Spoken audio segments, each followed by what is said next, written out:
All right, so we are here in. I should probably try to get that pencil out of the way. All right, we're here in the cabin. Been here for, I don't know, hour and a half now. Been trying to make some headway on two different things, really related but different. One is trying to remove the headliner. You can see here what we're up against. This is the piece in particular that we want to remove. I've already taken out the sort of athwartship stringer, or whatever you want to call it, there from the cabin top. This one over here ran into some problems, got these two screws out. This one is starting to strip, and I've tried just about everything. Gonna probably have to go get another one of those strip screw remover little tools. I have one at home, but I left it at home, and so I'm gonna need to buy another one probably. Obviously I pulled out this, which is our light, and we'll be ready to hopefully maneuver these things through there when the time comes, because I'd rather not just detach the electricity just because it's pain. And then you can see here, this is the sort of cabin top. What is the cabin top? It should be relatively easy to remove. Hoping that we don't have to do anything more than just take these two out in order to remove it. But you never know, and this boat has a way of figuring out ways to frustrate me and make things more difficult. Multi-step processes. The other thing that I'm doing today, right now, is trying to take off the stanchion bases at the gate, where we can come in and off the boat on the starboard side there, which, as I told you I think yesterday, during the survey we initially thought was leaking. Those stanchion bases maybe leaking a little bit, but I've come to decide that I don't think it was really that. I think it was something from the elevated moisture up here, around the somewhere around the door rod box, that we're getting this leak that's causing this right here. You can even see, I just saw this today, this little bit here too. Maybe that's part of it as well, kind of as it migrates through down here and makes its way over there. I don't know. I don't think we're gonna know much of anything probably ever, but especially until we get that cabin liner off and start to explore a little bit more up top as well. So let me bring you into what's going on over here, and this is gonna be a little tricky because it's a little dark over here. Well, first thing is I already pulled off the base of one stanchion, or half a stanchion, because these are gates, the stanchion gates. I'll show you up top. I might cut this. But here's a view of the stanchion base that I'm trying to remove. I've got this one, backing plate for that one, off already, and I'll go show you what the problem is with the backing plate for that one over there. So we've got two bases to both of these stanchions that we're gonna have to get off, and I'll show you what problem we've run in. Again, we'll probably just edit this section out. But all right, back down here. Let me show you what's going on underneath. So it's gonna be confusing, I'm sure, but right here, the big white spot you can see, that is the backing plate that I've already removed. The other backing plate, ingeniously, is right here, right between the right between the partition for our cabinet here. So let me bring you out. You can see the cabinet and that partition there. That partition is held together. That cabinet and the partition and everything else is held together by a combination of glue, screws, and dowels. I think what started it was dowels, and then they made a couple modifications later, probably maybe even after the boat was in the States, which added some of the glue and screws. I don't know, who knows? But anyway, I'm not gonna deconstruct the cabinet in order to get at that. Instead, what I'm gonna do is I'll bring it back in here. I'm just simply gonna cut down to about right here. I gotta measure exactly what, but enough room for me to get my good old wrench right there in there so I can get the backing plate off.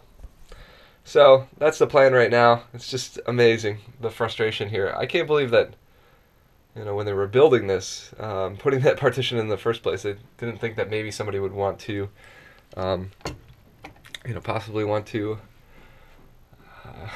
fix the stanchion bases or rebed the stanchion bases at some point in time.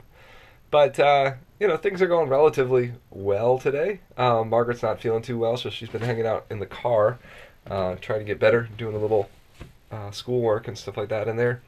But that's about it. I'll give you an update in a little while. All right, it's Jeff here, once again, here in the cabin. And I figured since I was here, I was just thinking about something. I might as well show you this little feature on the boat. That's a little weird. But right here, we've got, you know, this is a cabinet. This normally has a door on it. I just took it off. It could pull off so I get access to this. This is in where I'm trying to work on the stanchion bases. But you see that little cabinet in there. It opens up with a pull out here. And God only knows what's in here because I cannot get my head in there and I cannot find our handheld mirror to see. So I hope I'm not scaring you with mold or some other crap. Actually, now I can see on the back of the thing. But anyway, this locker here that you can't really get access to, so it'd be damn hard to put some stores in there or something like that. Canned goods or something would be, you know, seems like otherwise it would be an ideal place to store it, but you just cannot get in there, especially because of this, which is solidly in there. There's usually a shelf on here, but I took that out also to sort of get access to some of this stuff. But talking to the previous owner, David and Jeannie, previous owners, I guess I should say, what they said that was, and this was from the original owner who owned the boat for a matter of a week before putting it on the market, deciding that he wanted a bigger boat. But that was a shotgun locker. So apparently it was a place to hide your gun and not have to declare it when you were coming into a country. I don't think that's the wisest idea.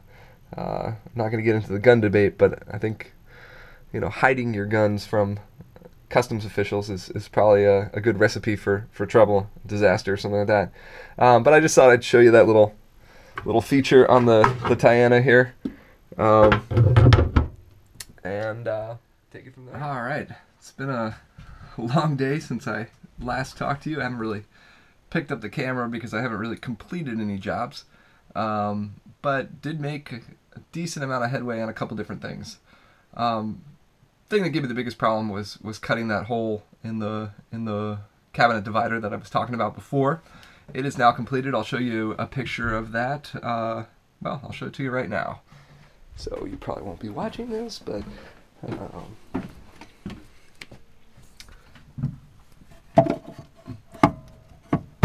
all right. So it's dark in here, partly because I took out the light, but I'm using the flashlight here to show you. It's not pretty, but I ended up making that hole, and there it's just, you know, it's not like anybody's going to see it because it's up there. I don't know what I was thinking, but I thought I was just going to be able to use the Dremel cutting tool to cut a nice, you know, straight thing, the sort of rotary cutting tool. It turned out that the Dremel, I couldn't angle the Dremel that way in there. So then I thought, oh, I'll just use the jigsaw. Well, as most of you probably already know, the jigsaw's got that foot, and you can't really go to the edge like you can with a sawzall or something like that. So I initially was able to cut up to about right here.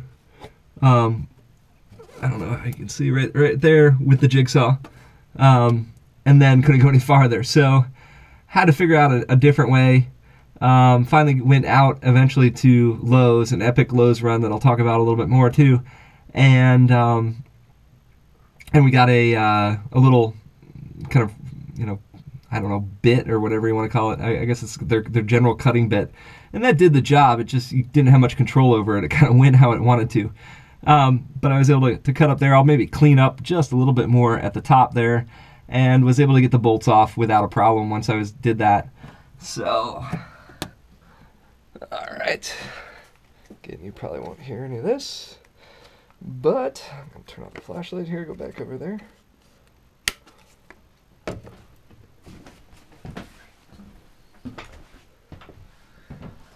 Oh, so that was one of the things that we accomplished, or that I accomplished today.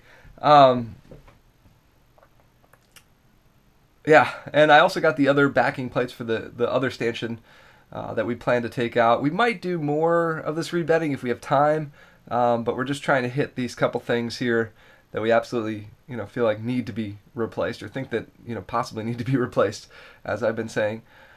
So tomorrow we'll be ready to pull those two stanchions out, because I just took the backing plates off. I just got done taking the last backing plate out just a minute ago, and the sun's already gone down outside. It's kind of dusk out there, so I'll be leaving the boat pretty soon.